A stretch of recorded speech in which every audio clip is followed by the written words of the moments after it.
Everyone, and welcome back to another session of Brand Jam. Just wishing all of our listeners a very, very happy new year. Very excited to have everyone back and with your host, myself, Ruby Khan, and I've got the wonderful Cara McLeod joining me too. So, Cara, what are we kicking 2025 off with? If there's one thing you want on your wish list for 2025, it's a dedicated social media careers channel. Please don't give up the will to fight for this one. I appreciate you might have been told no in the past, but go back in, bat for it and bat for it hard. And can you kind of go into some of the reasons as to why you think it's more important now in 2025 than ever before as to why companies need to start getting presence on social media? It's kind of these topics that we've been chatting about a lot. It's all about Gen Z. And I guess we've been banding around some data on this. 30% of your workforce this year, we're talking one in three possibly of your organization are going to be Gen Z, and their number one go-to channel to research a company, to find out what it's really like to work there, and to basically decide if they're interested or not is social media. But the number one obstacle candidates experience when searching for a job is not knowing what it's like to work for an organization. And that's why you need a channel where careers content can 100% be the hero. And I'm talking to the exclusion of everything else, product services.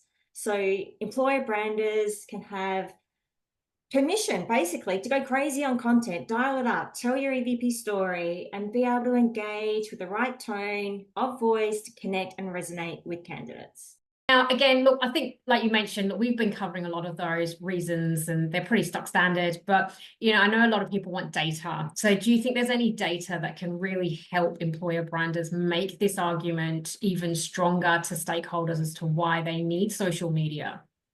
Yeah, look, I think what was really interesting to me was, I think what was just before Christmas, I came across the quarterly report from Meltwater. It was a global stat shot, if you like. And I looked into it and I realized how important and powerful social media stats could be. It means you can get really, really laser focused on what platforms people are on, which ones have the most active usage, and which ones are quite frankly favored or the preferred one by age, by gender, and also by location. Yeah, I've seen those Meltwater reports. Like they're pretty detailed. But what kind of, is there any more kind of data, points that we can look at in a bit more detail that you think are going to be relevant for this argument? So a good one to start with is to look at which platforms have the most active users. Um, so the data that I looked at was from October, and YouTube continues to have the greatest number of users, with WhatsApp and Facebook second and third, and Instagram fourth, which equates to about 70% of YouTube's active app user base. And then you can see TikTok is actually six. And that's really interesting, especially again, considering the potential ban in the US with TikTok as well. It'll be interesting to see if that does happen and if what kind of change occurs in these user numbers and what platforms people prefer. But always interesting to see YouTube right at the top there. Any other kind of data points you think are really important that can help make that case?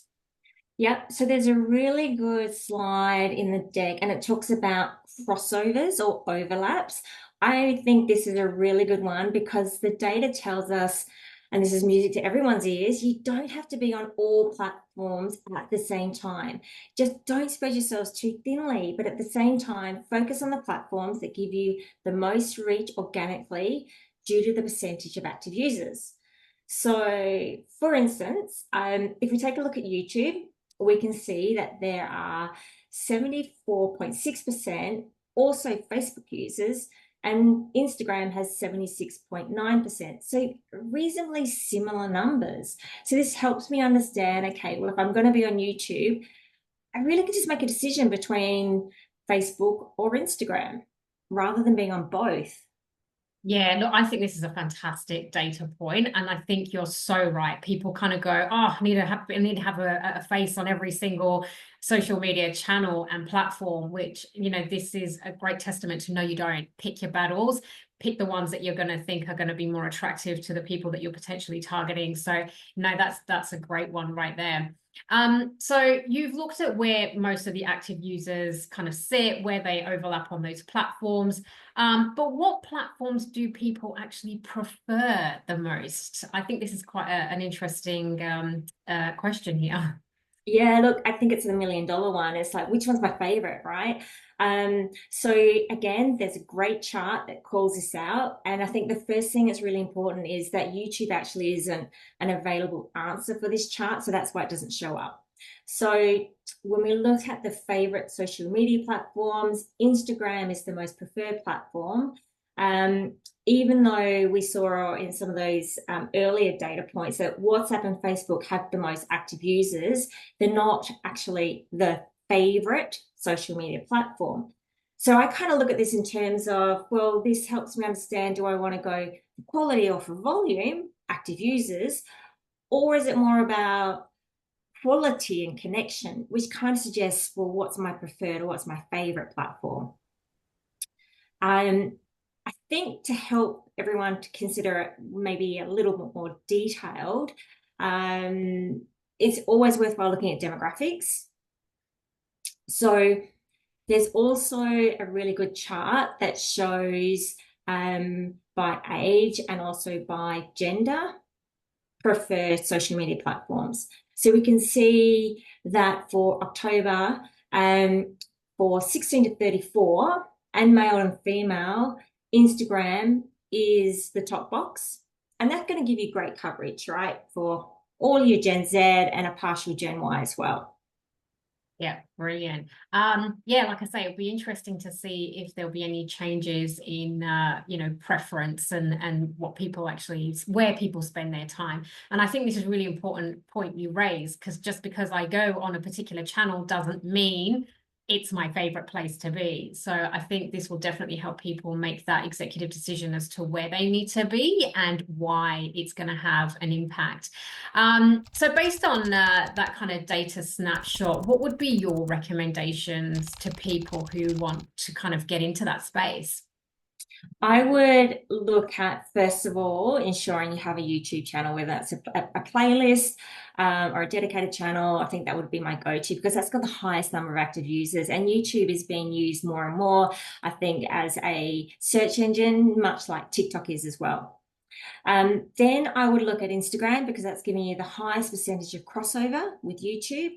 And it's also considered a favorite place to be and to go for that 16 to 34 age group. So this is giving you great reach and it's also giving you great high quality touch point. Right. Look, thank you so much, Cara. Look, there's some really great content in there. We will put a link to where you can access more of the data that Cara's just covered today. So you can have a look in your own time as well. There's some great stuff in there. But really great content today, Cara. I think a lot of people will find this useful, especially for those looking at what are their kind of strategic directions for 2025. I think for a lot of companies, social media most definitely should be at the top of that priority list. And hopefully we've made this a bit of an easier conversation for them to have internally with their stakeholders.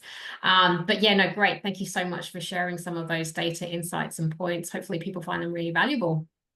You're very, very welcome. And actually, I'm pretty sure the next quarterly report will be out very, very soon.